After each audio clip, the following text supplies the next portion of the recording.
There was a study that was done a decade or so ago by a group of scholars who were looking at a number of sources from in and around the time that Jesus was living, this period of antiquity, from about 330 BC to about 200 AD. And what they were looking at was what are the most popular Jewish names among Palestinian Jews in this time period. And so they looked at a number of sources. They looked at the Dead Sea Scrolls. They looked at Josephus, the ancient Greco-Roman Jewish writer. And they looked at the New Testament, and they looked at ossuaries, which are bone boxes. And so what they came up with was a list of the most popular names during this time. Now, a group of different scholars thought, this is interesting, because what if we try to narrow that gap, get a little closer to Jesus, and then look at some of the names that are listed in the New Testament? Stay with me here. What they did was they looked at places like the Gospel of Matthew, where you have the disciples listed.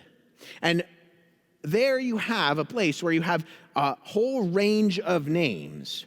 And then they took the other study and they said, okay, if we look at the most popular names and we look at the ones that aren't popular, we find something very interesting. We find what are called disambiguators or qualifiers. Why? Well, if names are popular, you have to make sure you know who's who. If there are a whole bunch of Matthews in your class, you have to make sure that you know which Matthew you want to find.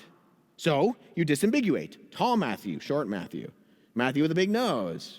You know, you find these things, or you use the first letter of their last name, right? Either way, you have a disambiguator.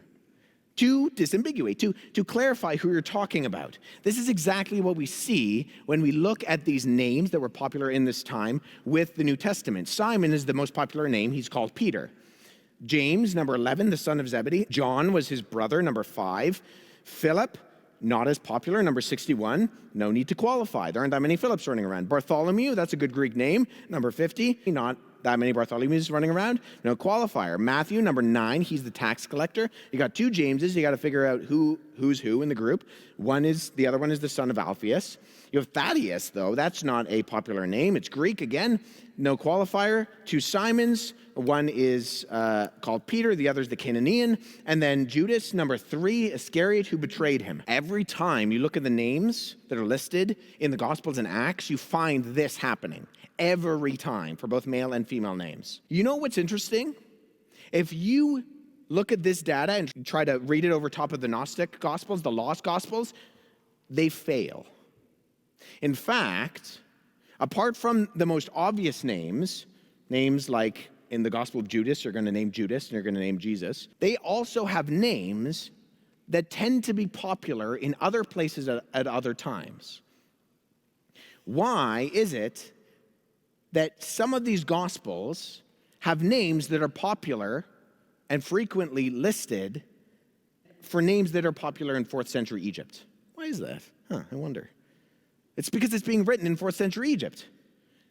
Now, this might be something you think, okay, this name thing, it's interesting, but it's these kind of details, and the ones that I talked about this morning with undesigned coincidences, that highlight the reliability of the biblical Gospels over and above these other ones.